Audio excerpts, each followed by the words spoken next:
Welcome to the Thirsty Soul podcast, a place that reveals inspiration, creativity, wisdom and clarity, guiding you into communion with yourself, your soul and the sacred. Each episode is here to help you contemplate the themes in your own life and deepen your relationship to yourself, your life and the world around you.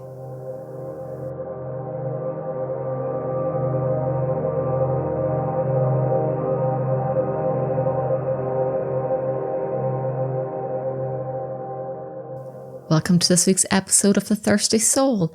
And before we go into the episode, I just want to share with you an upcoming event that I'm holding in Foxrock, County Dublin on the 9th of February. This will be my Imbolc ceremony, the shamanic ceremony, and it's called Burn Away Stagnancy. And I've created it around this theme because it was shown to me in a few journeys that I did for the event, that it's about clearing away the heaviness that holds us back from making space for what's coming. It's like the image of the snowdrop breaking through the winter soil to reach the light. It has to crack through the earth. It actually has to crack through its own little seed and then crack through the earth, which, if you think about it, when we begin to maybe move forward in a different direction, want to embody new ways of being, want to maybe explore changing career, being in a relationship, whatever it might be, the first things that happens, we have the idea, the potential, the dream seed. And then for most people, what happens is all of the stuff comes in. The doubts, the limitations, the fears, the overloading of, I have too many ideas. I don't know where to direct it. Oh, well, who am I to do this here? Or you're not good enough to do this. All of the overthinking gets in the way and all of our stuff gets in the way. And this is an opportunity to start clearing the path, clearing up space so you can harness the energy of the tender possibilities, the bold beginnings, whatever's within you that wants to start emerging. And so you can actually work with the energy of Imbolc. So we will be working with, obviously, Goddess Bridget, the beautiful energy of the snowdrop, and Blue Lotus. Because Blue Lotus is like the spring energy. Blue Lotus, the lotus emerges from the mud towards the light and blooms its beautiful petals, like we too at this time of year can do that there. So this is an opportunity to purify your energy, rekindle that spark and make way then for whether it's vitality, clarity of purpose, bold action, or just even gathering your thoughts and feeling into the spaciousness within yourself. This is the space for that transformation. So as always, details are on my website, or drop me a little DM on Instagram if you want details. So thank you for listening to that. And one other little thing, as always, please do subscribe to the podcast. I'm hoping to get it on to YouTube eventually at some stage in the next month or so as well. But subscribe on little Apple or the little other places that you listen to these here, and even leave some comments. They do all help. So before we move into Imbolc, I wanted to take a moment for us to pause together. And for me, these last few days now before we move into the season of Imbolc, or the time of Imbolc, and I always like to say it's not just one day, because we can panic ourselves and think, I've got to be feeling this way today. It's a span of time, usually 6-7 weeks, depending on when they fall. But Imbolc is usually celebrated on the 1st of February. And the true date is the 3rd of February this year. And that has nothing to do with the fact that we have the bank holiday honouring Bridget's Day since a year or two ago.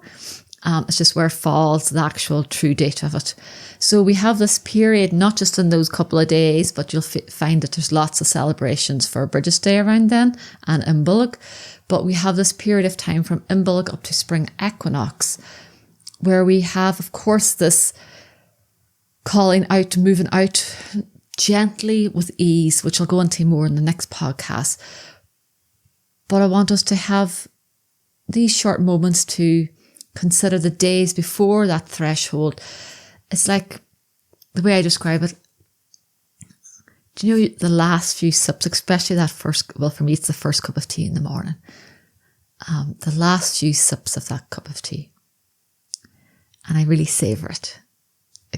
Just like take my time with it, savour it, because the next cup of tea will not taste like that. And to me, moving from sort of the winter, from winter solstice to Imbolc, even though Imbolc's still associated with like we're not out in the fullness of life. We're not like the horses rushing out of the gates to go running. But can I let myself savour these moments? Sometimes we're too quick to run towards the light. And I can totally understand why. These last few weeks have been testing with snow, with loss of electricity, with the coldness. I can totally understand why anybody would run towards the light or hop on a plane. But think of our being, our soul, our nourishment, our internal world. Sometimes we're too quick. We're trying to get up again to that peak energy of a solstice, a summer solstice. And we can forget the richness of the darkness. And as we stand moving towards this threshold, it's a lovely time to reflect. Because you will never experience the same winter again. Because you will never be the same and it will never be the same. So how we meet it will always be different. And that's the beauty of walking the Celtic wheel, or for me, my shamanic practice, walking the medicine wheel, is that every time I pause at a point, I'm different. I can't say I know everything about how a winter solstice is or the energy of Imbolc is. I know from my personal experience of 10, 11 years of walking the wheel of, this is how it's met me in all of its facades to date. We can let these little hints of spring call us forward. As I look out the window, I can see just some of the green shoots of the daffodils just beginning to appear.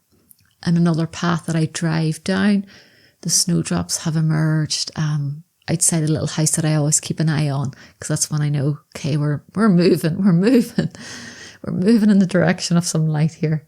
And there's a cluster of beautiful snowdrops together. So to me, that gentle call forward is like following the sweet smell of the freshly baked apple pie. In the cartoons where Mickey Mouse would float up into the air and start following the smell. But we can allow ourselves to be in that first taste of something sweet, of relief, while honouring the winter that we're leaving. So it's a really potent time to take time to digest and integrate what's been revealed to you. And to be honest in our answers, because we learn from it. Have I truly let myself drink from the well of winter?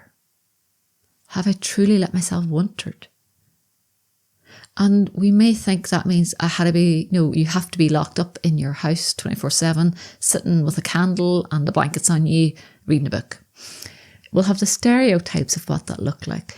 But when we're working full-time jobs and we have family and kids and other things to be doing, but how was my wintering within all of that? Did I allow it, the replenishment of that winter energy to find its way down into my core, into my bones? Just as much as my bones might crave the heat at the minute, my bones also, when it's coming up to winter, are craving rest, restoration, solitude, stillness, quietness, rejuvenation, dreaming. So have you drank from that well? And if not, what happened that didn't manifest in that way? And again, this is never to blame or shame ourselves, because things happen. I mentioned in the very last podcast before the end of last year that I was, so far ahead of myself. And then things that were totally out of my control happened. I got sick for a week, and then straight away we lost electricity for 3 days. So my big plans for a lot of different wintering didn't fully happen in those couple of weeks, and that's okay. But I got it in other ways. And the same these last few weeks. We've lost electricity again at different stages during storms, other things that have happened that are outside of my control. But within, in essence, some of the chaos, we can still find time to rejuvenate and to replenish our being. So what occurred that maybe you'd like to do differently next year? What got in the way? And it's okay too if it was, I overextended myself again. Yeah. Oh, actually, yeah, I did. I said I wouldn't say yes to everything, and I did say yes to everything. I said I wouldn't attend every party that was going, and actually I did attend every party that was going, and I wish I hadn't. Because maybe I'm exhausted at this stage. If you're exhausted at this stage, and it's not the exhausted ass, and I just want a little bit of, spring energy, vitality. I want to taste that life force coming back. But I am done. I am full to the brim. I am frustrated, browned off. I'm nipping at people. That usually tells us that we haven't even rested or taken advantage of our little bit of wintering. So just acknowledge what got in the way, because that is information for what can be done differently. And have you let yourself really sink into the soil, into the holding of Mother Earth, and let yourself be held? And can you let yourself, and this is applicable to different parts of life, like it can be within our whole being, but maybe within aspects of life. Can I let myself be in that rich soil of rest, of dreaming, of tending the self, until I feel the pulse of life calling me forth? And that requires an understanding of how we work as individuals, because we are all different. An understanding of our own little things that get in the way, our own internal chitter-chatter limitations that get in the way. So it means that I'm not trying to force an awakening, not trying to push myself to create or to bring to life something that isn't there yet.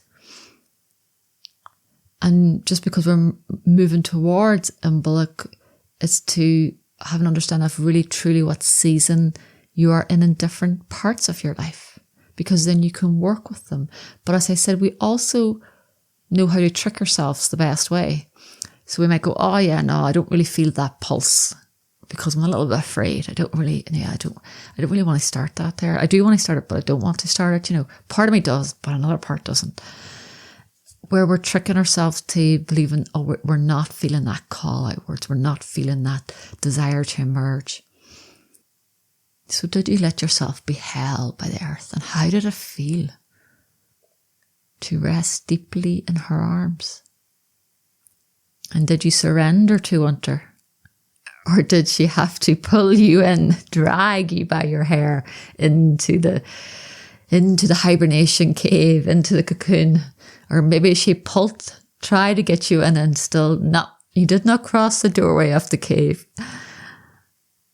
If we can learn to surrender to winter, and not just the season of winter, the winters that appear in our life, when we're called to go on the descent rather than the ascent, when we're called to face our shadows, when we're called to do the deep work of truly and honestly looking at ourselves and bringing healing to the parts of ourselves that we've hidden, suppressed. And that's the beauty of working with the cycles. It's not just about seasons, it's how seasons relate to our life and what seasons teach us of how to be in our life. So we can be with all parts of ourselves, internally and externally. So were you able to fall back and be caught and held by winter? Or did you resist it? And then if you did resist it, if you pulled and pushed, and maybe eventually you gave in. Or maybe you just kept going because there was a lot on your plate. It's just to acknowledge that resistance, maybe. Or honour maybe the chaos that didn't allow it to happen, all the things, because people are spinning many, many plates, and sometimes all alone. And we're never looking for perfection when we're dancing with the seasons. We're looking for experimentation, curiosity, learning, growing. We're not looking to get it right. That's impossible to do. We're looking just to observe it and how we are in it. And maybe even if you've been walking the Celtic wheel along with me or in different ways, how has your relationship with winter grown or changed? How do you meet it now? Can you meet it differently? Can you open your arms towards winter? Or are you still going, I bloody hate that. Hate winters. Hate those dark nights. Hate that cold weather. Because that can give us insight into how we meet our winters internally. I used to hate winters. I was such a cold creature. Hate them. And then I learned I just wasn't appropriately prepared for them. And I mean physically, wasn't appropriately prepared for them. So I learned, which for me was a revelation, but everybody else probably knows about it. I learned about base layers, about merino wool and beautiful icebreaker. And I learned, so you can be outside and not freezing to death. And to me, that allowed a different relationship with the outside world then. So I could be outside all the time in winter. And now I might not be extremely delighted when it's teeming from the heavens on top of me, when I'm out for my walk or out running, but I can go out prepared. So how could you prepare for next winter? And not in a catastrophic kind of way, but asking, actually, what would I actually need? What resources would I need to be able to meet it differently? To navigate it with more ease, more grace, more fun, more pleasure. And what was revealed to you during winter? What did you meet within yourself? And I mentioned this in a Instagram post that I did during the week there. I was chatting about how my mother during Christmas on numerous occasions looked out our side window, which allows us to see up the foyle. We have one window that lets us see down the foyle, the other one up the foyle towards Derry. And I'd hear these words. I can see clearly now. It's great. It was great to be able to see. That's what she said. It's great to be able to see. And she'd be standing there looking out the window. It's great to be able to see. And then she would go, with those trees. Without those trees there. So our lovely neighbours, are landscapers. So they have these fabulous garden, but they have these trees that when they're sort of spring, not too bad, but summer on up nearly to the end of winter, they're full. And you can see out our window, but you can't see through the trees.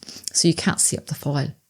So there's nothing wrong with my mum's eyes, but it's usually the trees that are blocking her. But I thought it was an interesting turn of phrase. It's great to be able to see. Because that's what winter allows us in our lives, to be able to see clearly. Because it strips us back. It invites us to lay ourselves bare. Without the fullness of summer or the distractions of all the doing, without the protection almost of, the busyness, keep busy, keep busy, keep busy, we're left with only ourselves, which sometimes can feel raw, vulnerable and exposed. We're like, oh Christ, can I not just put on some more of the layers here and just hide?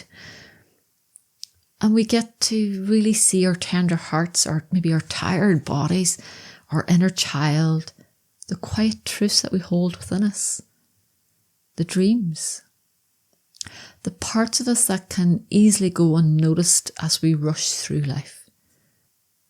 And these parts come to the surface during winter. And they ask to be seen, to be felt, to be honoured. And it might be uncomfortable, but it's a sacred gift. Because for me, I see our winter seasons in life reveal what's been hidden, suppressed, abandoned, avoided, or that is stuck within you. And maybe driving and directing life without you even realising it. It reveals the patterns, the stories, the pain that prevents you from revealing and stepping into your authentic self, which is what our life journey is asking us to do, is just to be ourselves, our authentic self.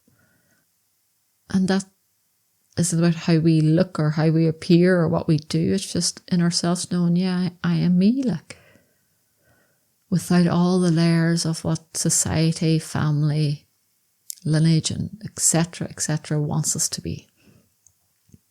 So maybe have you noticed what's been laid bare during your winter? Maybe you got a taste of who you are beneath it all. And that is the beauty of winter. When we can start seeing winter through different eyes, we look for the beauty in it, the mystery in it. And how have you been shaped by the winter? A winter can harden us. It can harden us against life in a way where we close ourselves off. Or it can teach us resilience, where we learn that we can move through challenges and we don't have to do it alone. We can move through challenges. We can meet life. And we can navigate it and walk it and adapt. A winter season in the internal world varies very differently depending on, I like to see them as a scale almost, like there's easy winter and then there's the winter that truly strips you bare. The easy winter is like just a cold breeze blowing through, clearing out some cobwebs. The other one is where the kayak comes and gives you a good slap in the back end to get you moving, but will make you truly look deep within yourself. But how have you been shaped by the winter? By the darkness? Because that's what our winters do. They shape us into who we are. And it also provides a contrast so I can see the true beauty then in life. I can let myself really receive the gifts, the growth, the happiness, the joy, the pleasure that is in life when it is happening. If life was always just 10 out of 10, would I become numb to it? So the contrasts allow us to experience the fullness of life. And how, as a final question, how would you like to step into your winter differently when you meet it next year? What would you like to be different about it? For me, it's nearly always just maintaining a little bit of space, or a lot of space. Space to dream, to adjust my foundations in whatever way is needed, but a space to craft, to make things, to play with things, to experiment. And a place just to sit beside the fire and not have to think. That's what's important to me in a winter. But what's important to you? And take note of it. And as we now, you sort of just maybe journal in all those questions and see, or ponder them as you're out walking, see what comes to you, so that you can carry forward the wisdom of it. Because when we winter well, it feeds our Imbolc energy, or spring equinox energy. It feeds the rest of the cycle, because the spiral, every part feeds the next, every part informs the next. So if I can winter well, it allows me to be clear on where I want to direct my energy, my focus, my attention, my precious life force in the coming weeks and months, because it cannot be directed at everything and everywhere. at different stages in life, different parts of us or different parts of our world need more energy. Or winter helps to prepare the inner soil for the seeds of growth, so you can truly hear the whispers. So, whatever you may remember from this podcast, from listening to the questions, or whatever you've jotted down, place it somewhere safe. Maybe mark it for maybe the autumn equinox. I'm thinking end of autumn equinox, sort of September, maybe. Yeah, middle of September, end of September. Mark it on the envelope. Mark it in your diary, in your Google Calendar, to come back and go remind myself how I want to do a winter this year. So then you can begin to, in essence, plan or work towards it around that time. But as always, we leave space for what it needs to be. Many blessings to you. Look forward to connecting with you in the next episode for Imbolc.